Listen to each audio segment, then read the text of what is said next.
Right, we're back, and it is currently Tuesday, February 24th. It is 10:50. I am off the trades early today. I did get a win today. Um, yeah, so we're gonna do a quick recap on that right now. Cool. So today at open, we're not open, but today we have really no news besides 9 p.m. President Trump speak later in the day. So honestly, no news today. Um, yeah. So with that being said, it was Tuesday. Yesterday there was nothing, no trades for me either. Regardless. But today I had open, right? I come into the market, correct? I marked out my obvious jaws and liquidity, like previously highs and previously lows here on a day. Same thing here, previously highs, previously low. Hold on, the S&P. Let me make sure real quick. We have previously highs sitting right here, and we do have also, hold up, we have previously highs, and we get previously lows down here. Cool. Let me actually go back down. Let's go back replay real quick. So, so 9:30, right? At 9:30, before during the pre-market, New York pre-market, right? I'm generally looking to be more bearish. I mean more bullish.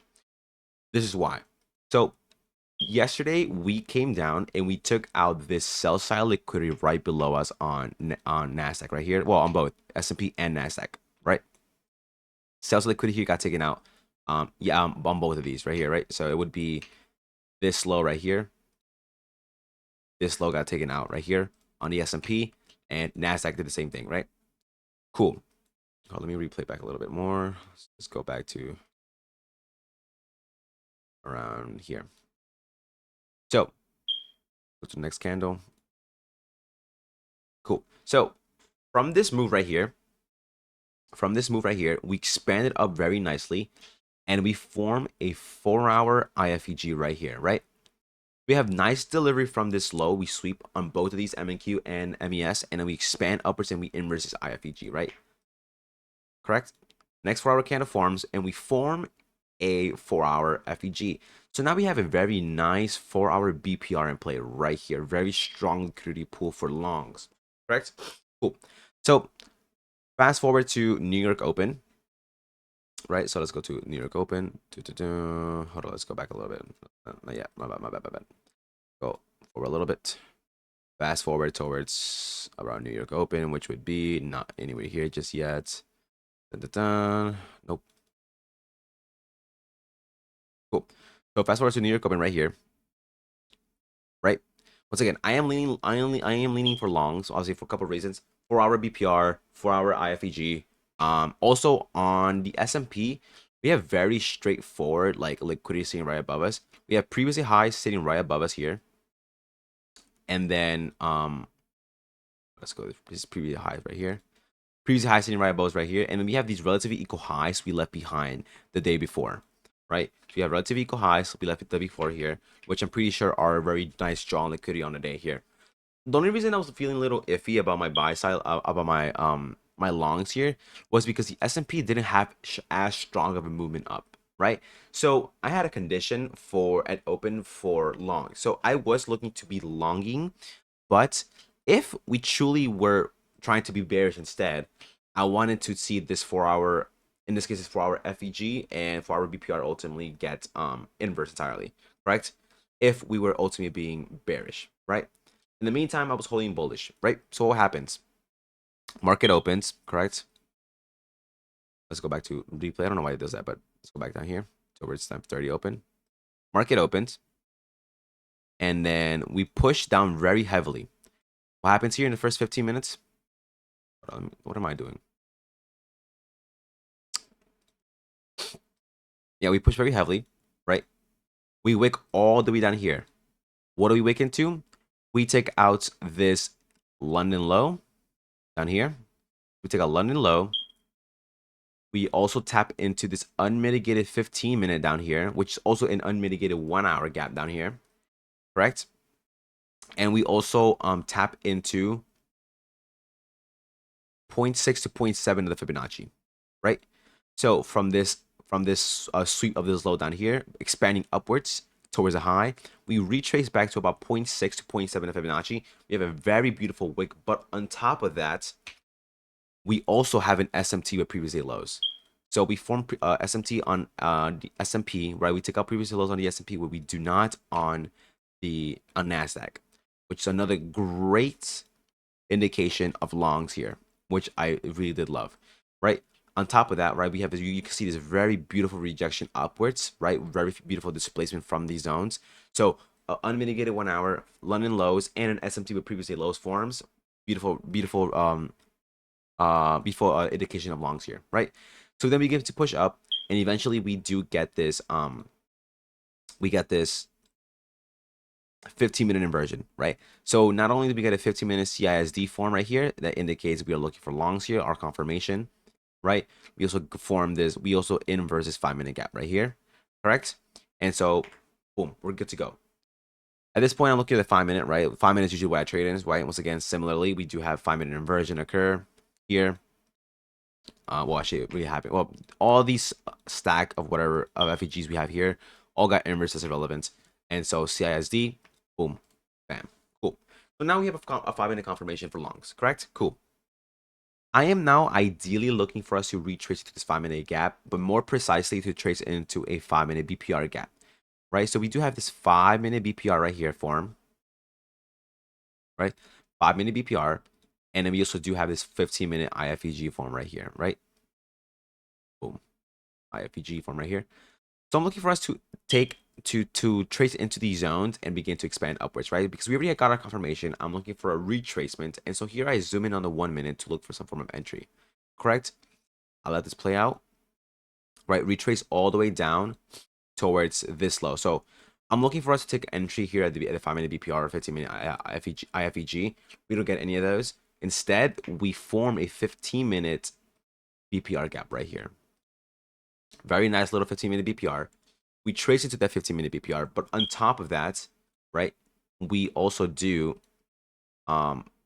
trace all the way down into equilibrium of this move, right? So we trace into equilibrium of this expansion move very nicely, and I'm still here looking at observing at the 1 minute, right? My first entry occurs here. So the minute that we trace into not only the 15-minute BPR, but also the equilibrium of the expansion we had, I see this 1 minute FEG and therefore 1 minute inversion occur. Right here, I take my first entry, right? Stop loss at this low, targeting this swing high. But in the 5-minute, we can also see that this was a relatively equal high right here.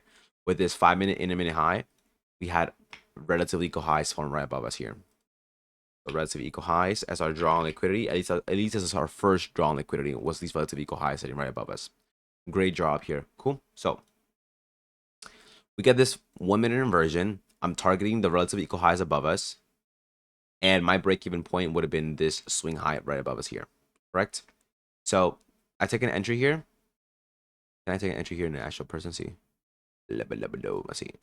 Create limit order. I go in with, I believe it was 5 contracts. Or 6 contracts for that matter, I think it was. So I buy. Correct? Stop loss at the high. I lied. I lied. It was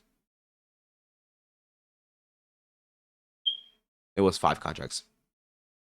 I went in with 5 contracts here. I bought my TP at the relative equal highs. Stop loss at this low down here. So we let this play out, right? It doesn't move. Okay, it does. Never mind. Let this play out. See what happens. Dun, dun, dun, dun, dun, dun. Once this swing high gets taken out, I go break even. Hoping it would push up. Eventually, we come back down and we get stopped out. Break even. Cool, no problem. I lost $6. That's irrelevant, right? So now I'm looking for another entry here. So this is when I observe again. So what happens here is that we tap into a 5-minute FEG right here, right? 5-minute FEG gets tapped into, and we technically respect it. But here I'm looking for to be very confident on longs, right? We don't have any more reason to really be going back down, especially with something as strong as a 15-minute BPR down here, right? Something as strong as a 15-minute BPR down here, right? So with this in mind, right, I begin to look and observe, right? So what happens here is that we deliver from this equilibrium point, right? Expand upwards. We push up. We then retrace back down, as we can observe in the 1 minute, right? We retrace back down into around 0.6 to 0.7 of the Fibonacci, right? and we also retest this 15-minute BPR gap. From here, I'm like, great. What I want to see is some form of signal or indication that we can begin to take a long here, right? Because I mean, like I said, 5 minute, yes, it got respected, and maybe you could argue maybe we should have waited for it to get inverted, but I was just really confident in longs here that this 5 minute was pretty much irrelevant to me, right? So we retrace back down, we retrace into this 15-minute BPR gap, and because the 15-minute BPR gap is so strong, I was overruling the BPR being respected over the FEG being respected, right? So I'm here looking for longs once again, right?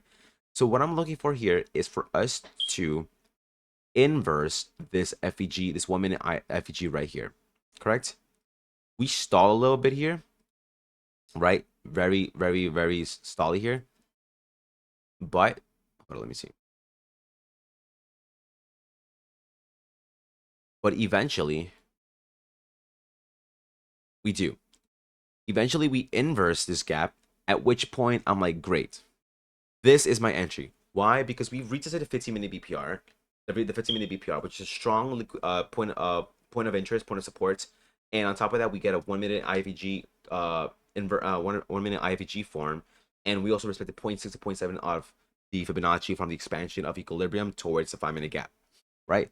At this point, I'm like, great. I look to take a limit order entry here at the low, targeting the same relative equal high sitting right above us right here. I go in with about 5 contracts, if I'm not mistaken. I place a limit order here. Next thing you know, bam, we wick into it. My stop loss is at the low down here.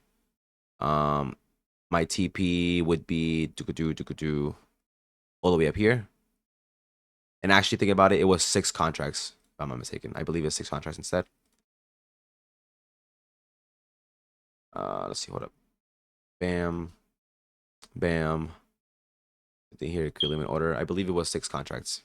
Once again, we dip into it. Take my entry. Stop loss at the low. TP at the high. And from here, let this run. Break even. I won't break even at this swing right here. So once that swing got tapped into, I broke even right here. And then let the rest run here. Took a little bit long, and then boom, eventually we hit our TP.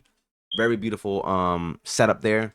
Honestly, I'm surprised that I was confident enough to actually take the trade, given that it was looking a little iffy, a little wonky. But I don't know. I guess I just piled up a lot of these confluences and just kind of had a conviction to the fact that this was good, especially with this very, very nice BPR gap here holding and equilibrium point also being respected.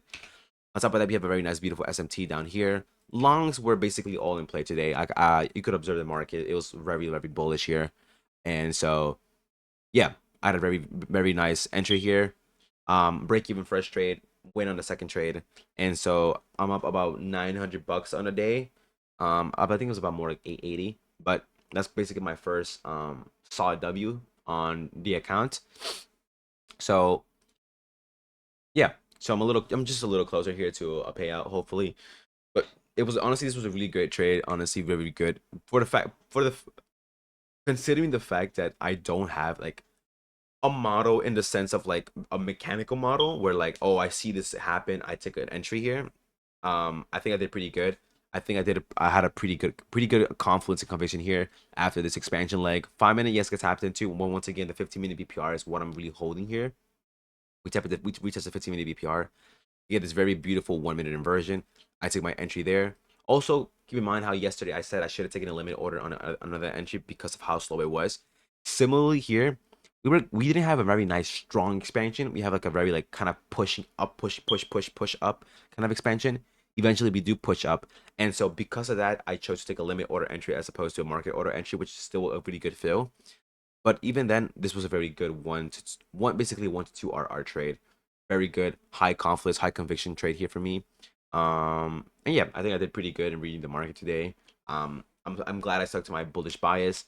I didn't marry the bias, but more than like I had already some conviction of it and some indication that it was bullish, and I stuck with it until proven otherwise, which it never did.